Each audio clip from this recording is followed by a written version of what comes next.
যেই ব্যক্তি নামাজ না পড়ে কবর ঘরে যাবে, ফজর নামাজ না পড়ার কারণে আল্লাহ তাআলা ওই নাফরমান ব্যক্তির কবরের মধ্যে এমন একটা বড় সাপ পাঠায়া দেবে। এই সাপটা দুনিয়ার সাধারণ কোনো সাপ নয়। দুনিয়ার সাপ দেখলে তো আমরা কত ভয় পাই।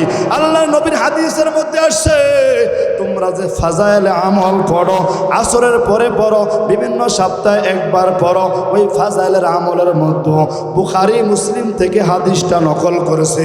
আল্লাহর নবী বলেন, যেই ব্যক্তি ফজর নামাজ পড়বে না, তার কবরের মধ্যে আমার আল্লাহ এমন বড় একটা সাপ পাঠাই দিবে, যেই সাপটা দুনিয়ার জমিনের মধ্যে একবার শ্বাস ফেললে এই দুনিয়ার জমিনের যত গাছপালা তরুলতা বৃক্ষরাজি আছে মুহূর্তের মধ্যে জলে পুড়ে সব কিছু আঙ্গার হয়ে যাবে। জোরে জোরে বলেন নাউজুবিল্লাহ। আল্লাহ নবী বলেন, এই সাপটা আসিয়া একটা এলান করবে, এই নাফরমান বেঈমান শুনো, তুমি দুনিয়ার জমিনে ফজর নামাজ পড়ো নাই, আমার আল্লাহ তাআলা ঘোষণা করেছে তোমাকে ওই নামাজ না পড়ার কারণে ফজর থেকে নিয়ে জোহর পর্যন্ত দংশন করে করে শেষ করে দিতে।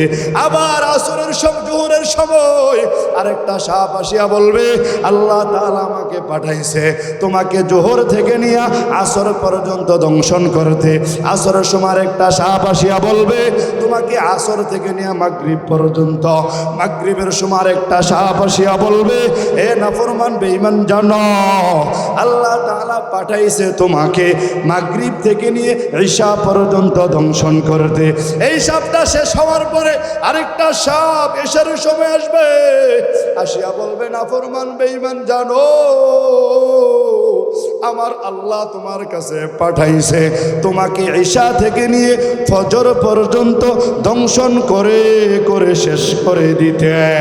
কেমন করে ঘুমাও তুমি, কেমন করে ঘুমাও তুমি, ফজর করে কাজা এমন তো হতে পারে জোহরে জানাজা। কথা বলে ঠিক কিনা?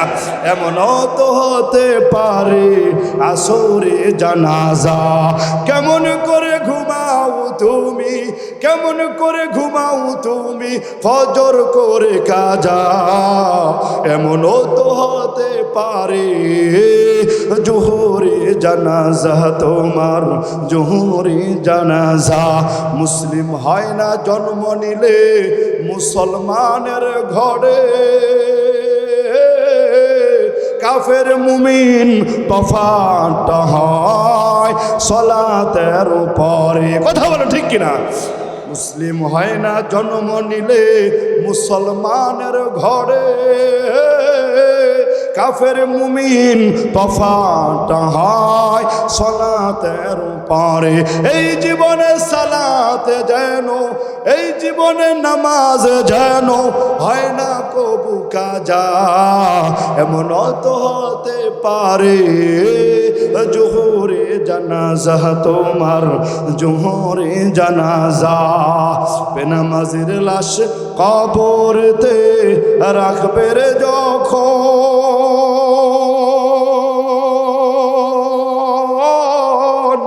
বেনামাজির লাশ কবরেতে রাখবে রে যখন, মাটির চাপে পাজরের হার ভাঙবে রে তখন। বিষাক্ত ওই সাপের ছোবল, বিষাক্ত ওই সাপের ছোবল, বেনামাজির সাজা এমন তো হতে পারে জোহরে জানাজা তোমার।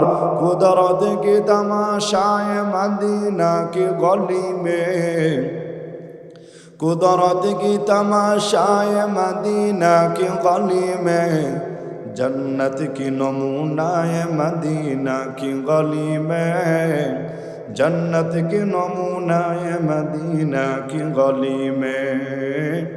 मैं दूर हूँ मजबूर हूँ ऐ सैयद आलम, मैं दूर हूँ मजबूर हूँ ऐ सैयद आलम, दीदार दिखाते नहीं आवाज सुना दो, दीदार दिखाते नहीं आवाज सुना दो। কে বহালো নদী দিব সরাতে দক্ষিণ হিমেল বায়ু,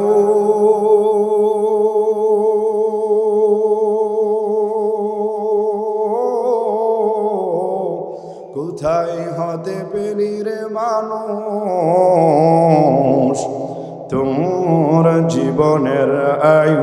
জবান খুলে জোরে বলেন, আমাদের আয়ু দিয়েছেন কে? আরো জোরে বলেন কে?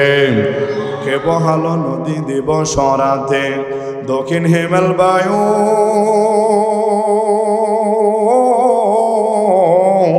কোথায় থেকে পেলি রে মানুষ তোর জীবনের আয়ু? ও ভাই, মাঠের উপর কে বিছালো, মাঠের উপর কে বিছালো সবুজ শ্যামল সবই সকালে বেলাকে উঠায় গো আবির রঙ্গারবি। লতার মাঝি কে দিল গো, লতার মাঝি কে দিল গো এত বড় কদু?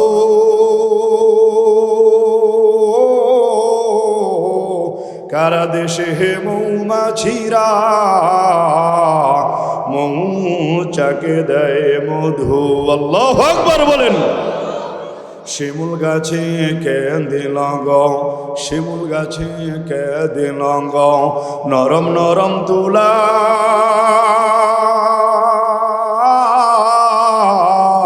চৈতর মাসে কে দিল গো জমিন মাঝে ধুলা? পাখির কণ্ঠে কে দিল গো এত মধুর গান? হিসেব করে দেখি সব আল্লাহ তাআলার দান, ঠিক কিনা? লা ইলাহা, জোরে লা ইলাহা, লা ইলাহা। এই কালিমা পড়বে যারা শান্তি পাবে মরণ বেলা। এই কালিমা জানবে যারা কাজে লাগবে মরণ বেলা। এই কালেমার রৌশানীতে, এই কালেমার রৌশানীতে কবর হবে উজালা। লা ইলাহা ইল্লাল্লাহ, লা ইলাহা, লা ইলাহা। বহু দূরে মাদিনা কেমনে যাব জানি না, ও বহু দূরে মাদিনা কেমনে যাব জানি না। দয়াল আল্লাহ দয়া করো, দয়াল আল্লাহ দয়া করো পুরাও মনের বাসনা। লা ইলাহা, লা ইলাহা, লা ইলাহা ইল্লাল্লাহু মুহাম্মাদুর রাসূলুল্লাহ। আল্লাহ রসুল সাল্লাল্লাহু আলাইহি ওয়াসাল্লাম হাদিসের মধ্যে বলেন, যেখানে আল্লাহ এবং আল্লাহ রসুলের কথা হয় ওই মজমাকে আকাশ পর্যন্ত আল্লাহ তাআলা রহমতের বরকতের কুদরতের ফেরেশতারা সার্বক্ষণিক সব সময় ওই মজমাটাকে আকাশ পর্যন্ত বেষ্টন করে রাখেন। জোরে বলেন সুবহানাল্লাহ। তাহলে বলেন এখানে এসে লাভ করলাম নাকি লস করলাম?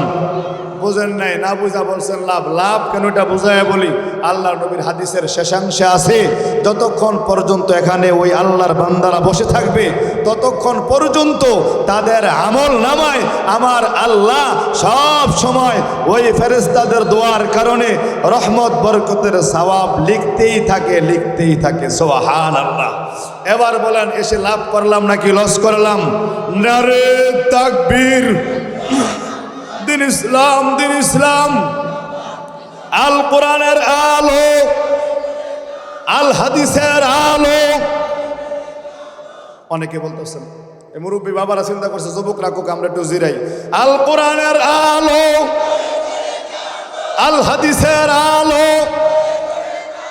কোরআন হাদিস যেখানে, গান বাদ্য যেখানে, বাস প্রথম সেমিস্টারে আপনারা পাশ করছেন, আগের মতোই সচেতন আছেন। বলেন আলহামদুলিল্লাহ। আল্লাহ পাক রব্বুল আলামিন আমাদেরকে দয়া করে মজমায় নিয়ে এসেছেন, এটা আল্লাহ তাআলার অনেক বড় ইহসান, অনেক বড় দয়া। কথা বলেন ঠিক কিনা? আল্লাহ পাক রব্বুল আলামিন চাইলে আমাদেরকে ওই দোকানপাটে বসায় রাখতে পারতেন, চাইলে আমাদেরকে দুনিয়ার বিভিন্ন কাজে কর্মে ব্যস্ত রাখতে পারতেন। কথা বলেন ঠিক কিনা? একই সময় অনেক মানুষ হসপিটালের বেডের মধ্যে কাতরাচ্ছে। কথা বলেন। একই সময় অনেক মানুষ দুনিয়ার ব্যস্ততা নিয়ে বিভিন্ন জায়গায় দৌড়াচ্ছে, অফিস আদালতের মধ্যে সময় নষ্ট করতেছে, কিন্তু আমার দয়ার রব আল্লাহ আমাকে ভালোবেসে এখানে নিয়ে এসেছেন। এজন্য রবের শুকরিয়া আদায় করা যায় কি যায় না? জোরে বলেন আলহামদুলিল্লাহ। আল্লাহ পাক রব্বুল আলামিন আমাকে আপনাকে দুনিয়ার জমিনে মানুষ বানিয়ে পাঠিয়েছেন। এক্ষেত্রে কি আমরা আল্লাহ তাআলার কাছে কোনো আবেদন করেছিলাম, না আল্লাহ তাআলা নিজেই দয়া করে মানুষ বানাইছেন? কথা বলেন, কে দয়া করে বানাইছেন? আল্লাহ তাআলা যদি আমাদেরকে গরু ছাগল বানাইতেন আমরা কি বাধা দিতে পারতাম? কথা বলেন না কেন? বাধা দেওয়ার কারো অধিকার ছিল না। আল্লাহ তাআলা যদি আমাদেরকে অন্য কোনো গাছপালা তরুলতা বানাইতেন, পৃথিবীর জমিনের কারো কোনো সাধ্য ছিল না, কোনো নেতা বলেন খেতা বলেন কারো কোনো সাধ্য ছিল না সেখান থেকে ফিরে আসতে। আমার দয়ার রব আল্লাহ তাআলা আমাদেরকে মানুষ বানিয়েছেন ভালোবেসে। কথা বলেন ঠিক কিনা? আল্লাহ তাআলা বলেন, وَإِذْ قَالَ رَبُّكَ لِلْمَلَائِكَةِ إِنِّي جَاعِلٌ فِي الْأَرْضِ خَلِيفَةً। আল্লাহ তাআলা বলেন, এ দুনিয়ার মানুষ শুনিয়া লও, আমি আল্লাহ আসমান বানাইলাম, জমিন বানাইলাম, এই যে পাহাড় পর্বত দেখো, নদী নালা দেখো, এই সব কিছু আমি আল্লাহ তোমার জন্য বানাইলাম। আর তোমাকে আমি আল্লাহ বানাইলাম কেন জানো? একমাত্র আমি আল্লাহ তাআলার জন্য। আল্লাহ তাআলা বলেন, বান্দা জানো, তোমাকে বানানোর আগে আমি ফেরেশতাদেরকে প্রশ্ন করেছিলাম, ফেরেশতা আমি দুনিয়ার জমিনে মানুষ পাঠাইতে চাই, খলিফা পাঠাইতে চাই, তোমরা কি বলো? ফেরেশতা বলে, আল্লাহ না না না, ইতিপূর্বে আপনি জিনজাতি পাঠাইছেন, তারা খুন খারাপি রাহাজানি ডাকাতি করছে, মানুষ যদি পাঠান তারাও এমনিভাবে রাহাজানি ডাকাতি করবে, দরকার নাই। আবার আল্লাহ তাআলা বলেন, ইন্নী আ'লামু মা লা তা'লামুন। আল্লাহু আকবার বলেন। আল্লাহ তাআলা বলে, ফেরেশতা জানো, আমি আল্লাহ যা জানি তোমরা তা জানো না, জানো না। কথা বলেন ঠিক কিনা? আল্লাহ তাআলা ফেরেশতাকে ডাক দিয়ে বলে, ফেরেশতা আমি আল্লাহ যা জানি তোমরা জানো না। আমি আল্লাহ তাআলা মানুষ বানাবো, এই মানুষ দুনিয়ার জমিনে গিয়ে আমার গোলামি করবে, আমার দাসত্ব করবে, আমার বন্দেগী করে করে তাদের জীবন কাটাইবে। কথা বলেন ঠিক কিনা? কিন্তু ফেরেশতাদের কথাও একটু ঠিক আছে। ফেরেশতারা বলছেন, আল্লাহ তার আগে আর রাহাজানি ডাকাতি করবে, খুন খারাপি করবে, এমন মানুষ আছে না নাই?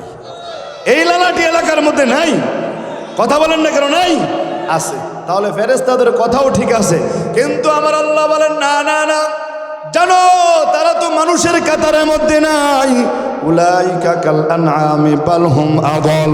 আল্লাহ তাআলা বলেন, জন্মগত মানুষের দাম আমি আল্লাহ তাআলার কাছে নাই। এই জন্মসূত্রে আমি আপনি মানুষ, আমার বাবার ঘরে আমি জন্মগ্রহণ করলাম, আমার ঘরে আমার সন্তান, এমনিভাবে আমরা দুনিয়ার জমিনে আসছি। এটা আমার আপনার একটা পরিচয়। এই পরিচয়ের বাহিরেও আরেকটা পরিচয় আছে, গুণগত মানুষ। জন্মগত মানুষ দুনিয়ার জমিনে অভাব নাই। হিন্দু বলেন, খ্রিস্টান বলেন, বৌদ্ধ বলেন, যেই ধর্মের হোক, যেই বর্ণের হোক, সবাই মানুষ জন্মগতভাবে, কিন্তু গুণগত মানুষ সবাই না। কথা বলেন। গুণগত মানুষের ব্যাপার আল্লাহ বলেন, সব মানুষের দাম আমি আল্লাহ তাআলার কাছে নাই।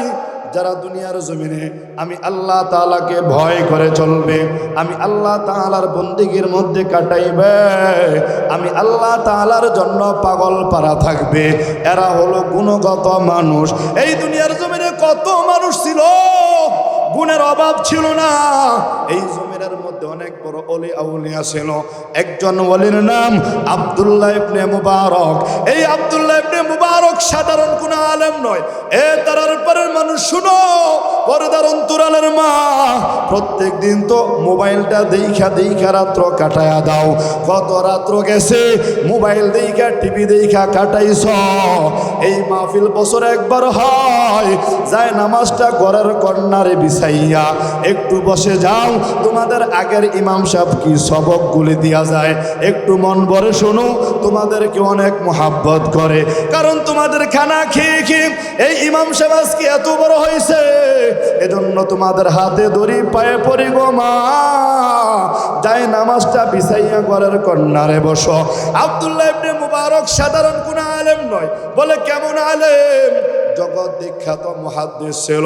কত বড় মুহাদ্দিস! ওই জামানায় তো কোনো গাড়ি বাড়ি ছিল না, এরকম লঞ্চ স্টিমার ছিল না, বিমান ছিল না। পৃথিবীর আনাচে কানাচ থেকে শত শত কোটি কোটি মানুষ ওই আব্দুল্লাহ ইবনে মুবারকের দরসের মধ্যে, ক্লাসের মধ্যে বসার জন্য দূর দূরান্ত থেকে আসতো। সুবহানাল্লাহ বলেন। আব্দুল্লাহ ইবনে মুবারক অনেক বড় জগৎ বিখ্যাত একজন মুহাদ্দিস ছিল। এই যে আপনাদের মাওলানা সাব্বির সাহেব, এই যে বাড়ি, তিনি কিন্তু দারুল উলুম দেওবন্দ থেকে বড় আলেম হয়ে আসছেন এবং বাংলাদেশের ঐতিহ্যবাহী জামিয়া আশরাফিয়া মাদ্রাসার মুহাদ্দিস। বলেন আলহামদুলিল্লাহ। এটা এই এলাকার জন্য গৌরব, যে এলাকার মধ্যে হক্কানি রব্বানি আলেম থাকে, ওই এলাকার মধ্যে আল্লাহ তাআলার ফেরেশতারা যখন জিব্রাইল নবীর কাছে আসছে, জিব্রাইল, আমরা তো জমিন থেকে তাকাইলে আকাশে দেখি অনেক বড় বড় তারকা ঝলমল ঝলমল করে, তোমরা জমিন থেকে কোনো কিছু দেখো কিনা? জিব্রাইল আমিন বলে, ইয়া রাসূলুল্লাহ, আমরা যখন আকাশ থেকে জমিনের দিকে তাকাই, যেই বাড়ির মধ্যে হক্কানি রব্বানি ওলামায়ে কেরাম থাকে, তলবে আলেম থাকে, ওই ঘরগুলো, ওই বাড়িগুলো, ওই জায়গাগুলো ঝলমল ঝলমল করে। সুবহানাল্লাহ বলেন। এটা এই এলাকার জন্য গৌরব। এই এলাকায় আরো ওলামায়ে কেরাম ছিলেন। আমাদের কারি তাওলা সাহেবের কথা স্মরণ করতে হয়। এই এলাকার মধ্যে এই মসজিদের এক সময় নামাজ পড়াইছে শামসুল কারি সাহেব, এই এলাকায় নামাজ পড়াইছে। আপনারা মনে করেন হুজুর এরা তো ছোট আলেম, আরে মিয়া কার উসিলা সিন্নি খাইলা মোল্লা ছিল না। এই এলাকায় যখন কোনো আলেম ছিল না, এই এলাকায় যখন আল্লাহ রসুলের নাম শিখানো না কেউ ছিল না, এই মানুষগুলোই এই এলাকার হাল ধরেছে। কথা বলেন ঠিক কিনা? ওই নোয়াখালীর বড় বড় ওলামায়ে কেরাম এলাকায় কাজ করে গিয়েছে। এরপরে আপনারা দাওয়াত ও তাবলীগ পাইছেন। বর্তমানে দাওয়াত ও তাবলীগের ভাইয়েরা এই মহল্লা বলেন, এই ইউনিয়ন বলেন, আমি তো জানি এই এলাকার এই মসজিদকে এক ধরনের মার্কাজ মসজিদ হিসাবেই বারুদি মার্কাজে চিনে। কথা বলেন ঠিক কিনা? এটা এই এলাকার যুবকদের অবদান, এই এলাকার তাওহীদি জনতার অবদান। এই এলাকায় যারা মসজিদে 5 ওয়াক্ত নামাজ পড়ে, যারা ওলামায়ে কেরাম ছিল, যারা মুরব্বীরা এই এলাকার হাল ধরেছে, তাদের অবদান। কথা বলেন ঠিক কিনা? বলতে চেয়েছিলাম, আব্দুল্লাহ ইবনে মুবারক জগৎ বিখ্যাত একজন মুহাদ্দিস। আব্দুল্লাহ ইবনে মুবারক অনেক বড় আলেম ছিলেন। যখন দুনিয়ার জমিন থেকে বিদায় নিছে, তার জামানায় একজন আলেম ওই আব্দুল্লাহ ইবনে মুবারককে স্বপ্নে দেখলেন। আব্দুল্লাহ ইবনে মুবারককে দেখার পর ওই আলেম স্বপ্ন যোগে জিজ্ঞাসা করে, আব্দুল্লাহ ইবনে মুবারক, আপনি যত বড় আল্লাহর ওলি ছিলেন, যত বড় আলেম ছিলেন, আপনার আমল যত বড় ছিল, আপনার জান্নাতটাও তত বড়। সুবহানাল্লাহ বলতেন না? আব্দুল্লাহ ইবনে মুবারক স্বপ্ন যুগে ডাক দিয়া কয়, না না না আলেম, না না, আমার জান্নাত আল্লাহ বড় দেয় নাই। আমার জান্নাতের চেয়ে আমার বাড়ির সামনে যে কামার, তার জান্নাত বড়। কি সুবহানাল্লাহ কি আগামীকাল সকালে বলবেন? কথা বোঝেন না আমার? ওই আলেম যখন প্রশ্ন করছে যে আপনার জান্নাত অনেক বড়, অনেক বড় ওলি ছিলেন আপনি, কয় না, আমার বাড়ির সামনে যে কামারের বাড়ি, তার জান্নাত। আলেম পাগল পারা হয়ে গেছে। কি বলে? আব্দুল্লাহ ইবনে মুবারক এত বড় আল্লাহর ওলি, এত বড় আলিম, কিন্তু তার জান্নাত ছোট, কিন্তু কামারের জান্নাত বড়। আলেম সকালবেলা নামাজ পড়া দৌড়াইয়া ওই আব্দুল্লাহ ইবনে মুবারকের বাড়ির দিকে রওনা হয়ে গেছে। হাঁটি হাঁটি পা পা করে বাড়ির সামনে গিয়ে হাজির। খবর নিল ওই কামারের বাড়ি কোথায়। বহু দূরে যাওয়ার পরে তাকায়া দেখে আব্দুল্লাহ ইবনে মুবারকের বাড়ির সামনেই হলো কামারের বাড়ি। আব্দুল্লাহ ইবনে মুবারকের বাড়ির সামনে গিয়ে বলে, এই যুবক শোনো, এইদিকে কামারের বাড়িটা কোথায়, আমাকে দেখায়া দাও। ওই যুবক বলে, আমি তো কামারের সন্তান, কি বলবেন আমাকে বলেন। ওই যুবক বলতেছে, আমি কামারের সন্তান, আমার বাবা মারা গেছে, আপনি আমারে কি জিজ্ঞাসা, আমারে জিজ্ঞাসা করেন। আলেম ডাক দিয়া বলে, না না না, তুমি জানো না আমি তোমার মায়ের কাছে জানতে চাই। পর্দার অন্তরাল থেকে ডাক দিল, মা তোমার স্বামীর এমন কি আমল ছিল আমাকে জানাও। তোমার স্বামীর আমলগুলো আমি জানতে চাই, যার কারণে তোমার স্বামীর এত বড় মর্যাদা, এত বড় সম্মান। পর্দার অন্তরাল থেকে মহিলা ডাক দিয়া বলে, আলেম শুনো, আমার স্বামী ছিল কামার মানুষ, আমার স্বামীর তেমন কোনো আমল ছিল না। এই ইমানদার মুসলমান একটা কথার জবাব দেন, এই দুনিয়ার জমিনে মানুষ ভালো আমল করে নাকি খারাপ আমল করে দুনিয়ার কেউ না জানলো স্ত্রী ভালোভাবে জানে। জোরে বলে ঠিক কিনা? আল্লাহ তাআলা তো জানেনি, এরপরে দুনিয়ার জমিনে স্বামীর আমলের কি অবস্থা কেউ না জানলো কে জানে? স্ত্রী। ঠিক কিনা বলেন? আলেম ডাক দিয়ে বলে, না না, বলো তোমার স্বামীর আমল কেমন ছিল। এবার মহিলা পিরাপিরি করার কারণে বলে, আলেম শোনো, আমার স্বামী কামার মানুষ, সারাদিন লোহা লক্কর বাইরাইয়া দাও কোদাল খন্তি বানাইতো। তবে একটা কথা জানাই, সারাদিন রৌদ্রের তাপের কারণে চৈত্র মাসে যখন সূর্যটা উঠে ওই ইটের বাটার দিকে তাকায়া দেখো কেমন তাপ। আমার স্বামী চৈত্র মাসের দিনের বেলা দাও কোদাল খন্তি বানাইতে পারতো না।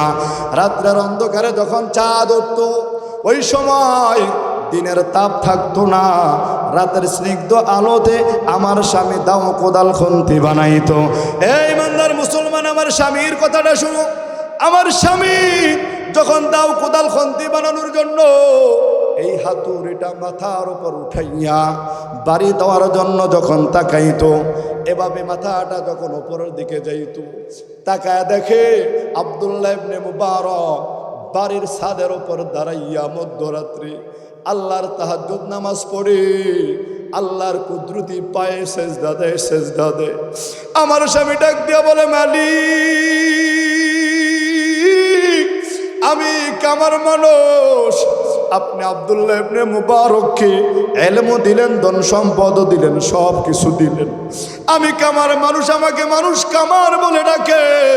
ওগো দয়ার মালিক, আপনি যদি আমাকে সম্পদ দিতেন, আমি কিন্তু ইবাদত ছাড়ার মানুষ ছিলাম না, আমিও আপনার কুদরতি পায়ে রাত দিবারাত সেজদা দিতাম, আমিও তাহাজ্জুদ নামাজ পড়তাম। ও আলেম জানো, আমার স্বামী এভাবে কান্না করে করে আল্লাহর কাছে বিচার দিত, ওগো মালিক তুমি আমাকে সম্পদ দাও নাই, ইলম দাও নাই, হাসরের ময়দানে তুমি আমাকে কামার বলে ডাক দিও না। আল্লাহু আকবার বলেন। আমার স্বামীর আরেকটা আমলের কথা বলি, ও আলেম জানো, আমার স্বামী এই হাতুড়িটা যখন মাথার ওপর উঠাইয়া দাও কোদাল খন্তি বানানোর জন্য বাড়ি দিবে, যখন এই মুয়াজ্জিন ওই মসজিদের মিনারা থেকে আল্লাহু আকবার বলে ডাক দিত, আমার স্বামী আর মাথার উপর থেকে হাতুড়িটা নামাইতো না, এমনিতেই ডান পাশে ফালাইয়া আল্লাহ তাআলার ভয়ে ওই মসজিদের দিকে পাগল পারা হয়ে যাইত। আতিনা আবি দার দুনিয়া না হাসান, আতিনা ফি দার উকবানা হাসান, ইয়া গিয়াসাল মুস্তাগীসিন হদিনা লাফতিখারা বিল উলুমি ওয়াল গিনা।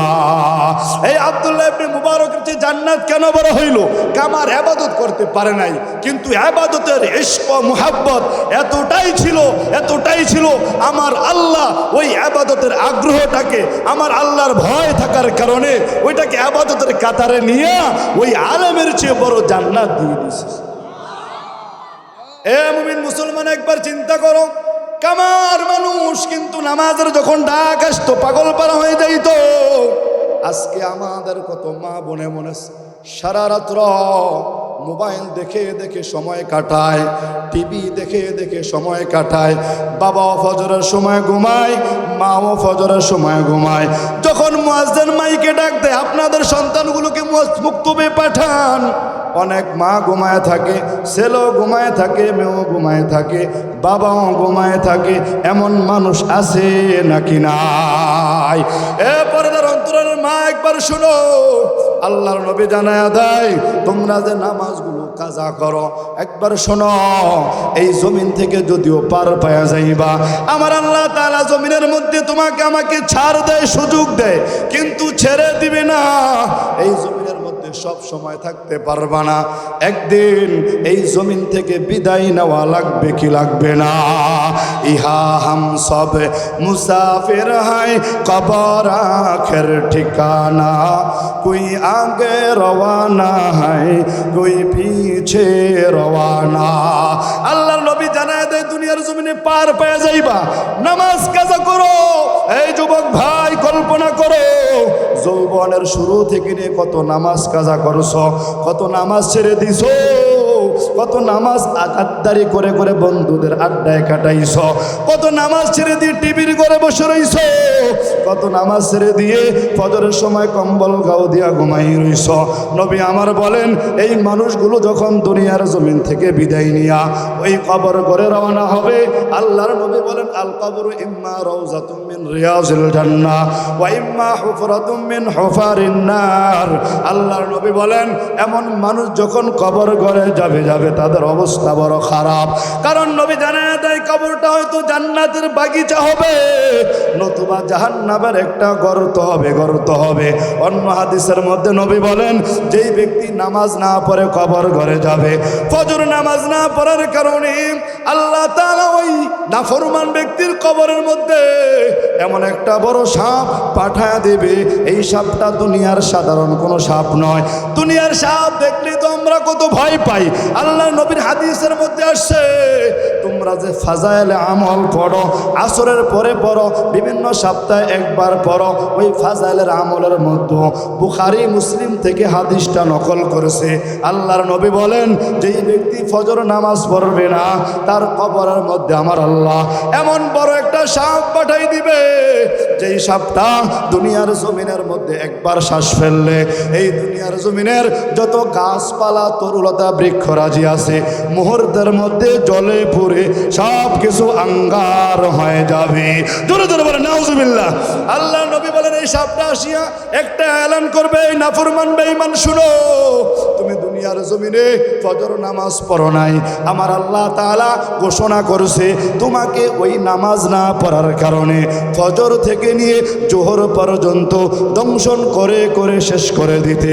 আবার আসরের সব জোহরের সময় আরেকটা সাপ আসিয়া বলবে আল্লাহ তাআলা আমাকে পাঠাইছে তোমাকে জোহর থেকে নিয়ে আসর পর্যন্ত দংশন করতে। আসরের সময় একটা সাপ আসিয়া বলবে তোমাকে আসর থেকে নিয়ে মাগরিব পর্যন্ত, মাগরিবের সময় একটা সাপ আসিয়া বলবে এ নাফরমান বেঈমান জানো আল্লাহ তাআলা পাঠাইছে তোমাকে মাগরিব থেকে নিয়ে ঈশা পর্যন্ত দংশন করতে। এই সাপটা শেষ হওয়ার পরে আরেকটা সাপ এশার সময় আসবে, আসিয়া বলবে নাফরমান বেঈমান জানো আমার আল্লাহ তোমার কাছে পাঠায়